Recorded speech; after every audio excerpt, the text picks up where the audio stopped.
තිරුවන් සරණයි. ඔයාට ටිකක් කේන්ති යනවා නේද? මම මේ කියන පුංචි කතා චුට්ටක් අහලා බලන්නකෝ. එක පන්සලක හිටියා හාමුදුරුවෝ කෙනෙක්. මේ හාමුදුරුවන්ටත් හරියට තරහ යනවා. ඒ නිසා මේ හාමුදුරුවෝ කල්පනා කරා මට තරහ යන එකෙන් මට නැති වෙන දේවල් ගොඩක්. ඒ නිසා මම භාවනා කරලා ඒක නැති කරගන්න ඕන. එහෙම හිතපු මේ හාමුදුරුවෝ කල්පනා කර කර ඉන්නකොට ඒත් භාවනා කරන්න හොඳ පරිසරයක්. මම හොඳ පරිසරයක් තෝරාගෙන එතනට ගිහිල්ලා භාවනා කරන්න ඕනේ කියලා හිතපු හාමුදුරුවෝ ටිකක් ගමෙන් ඈතකට ගිහින් කල්පනා කර කර ඉන්නකොට වැවක් දකිනවා.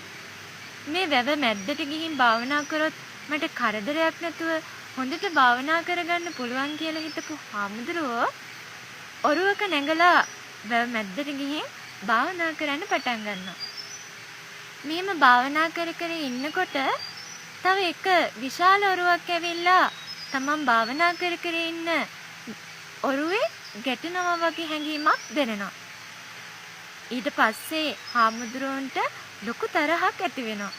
මේ තරහ හින්දාම බයින්න කියලා හිතාගෙන S2 ඇරලා බලනකොට තමන්ගේ ඔරුවේ ගැටිලා තියෙන්නේ හිස් නැංගුරුමක් නොදාපු ඔරුවක්. ඒ වෙලාවේ ඒ හාමුදුරුවන්ට මෙන්න මෙහෙම හිතෙනවා.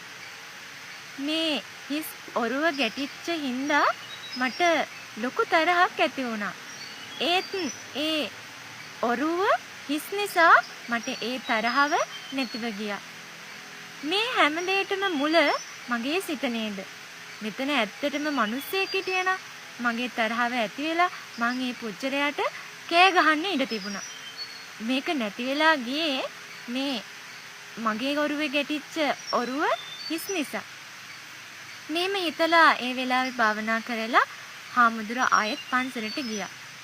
ඊට පස්සේ හාමුදුරුවන්ට ඒ වෙලාවේ පටන්ම යම්කිසි ප්‍රශ්නයක් ආවහම තරහක් ආවහම අර හිස් ඔරුවට සමාන කරලා හිතලා තමන්ගේ කේන්තිය පාලනය කරගත්තා.